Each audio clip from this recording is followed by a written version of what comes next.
Hashimi, and he's legal advisor for the Iraqi League, a London-based group which campaigns for human rights inside Iraq.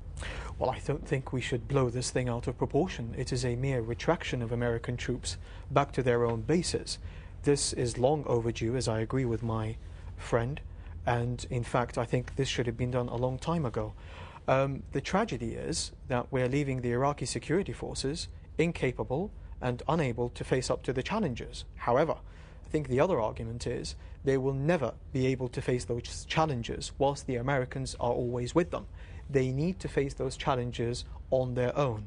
This will never happen whilst the Americans are always there. So is there an argument that the American withdrawal from the towns and cities will mean less from the Iraqi cities and hopefully from the whole Iraq? Then things will be much safer and the peace might be much better than today. I mean, Nouri al-Maliki is saying today the deadline for US troops to leave Iraq cities is a great victory. Do ordinary Iraqis believe that, Iraqis on the streets? It is most certainly a partial victory. It's not an entire victory. The entire victory will mean that the American troops will leave Iraq altogether. That will not happen anytime soon. Let us not forget that the seeds of instability have been planted long before today, in fact immediately after the invasion of Iraq. Those seeds have been growing for the past 6 years, and now the Americans have retracted to their own bases. The Iraqis, and only the Iraqis, will be able to eradicate those seeds.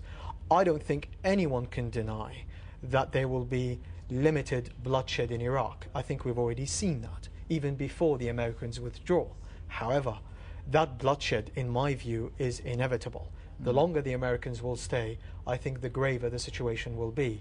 Because it's likely the Americans will stay, isn't it? Because they have US trainers.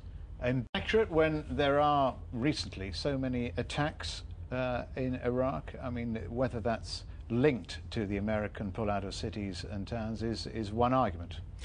I think that's probably true, but I don't think we will ever be certain about this. I think the question that you've asked poses another question, and that is, do we not have, or didn't Iraq have proper security forces prior to the American invasion to protect its borders and its internal security?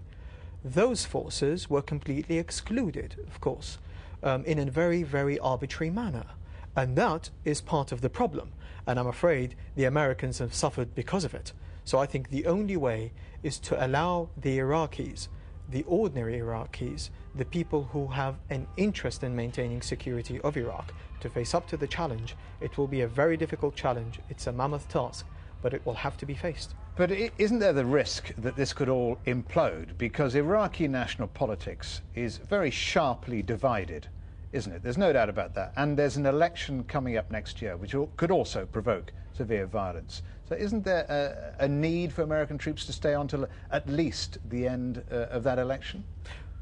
As you've correctly described it, it's one face of the argument.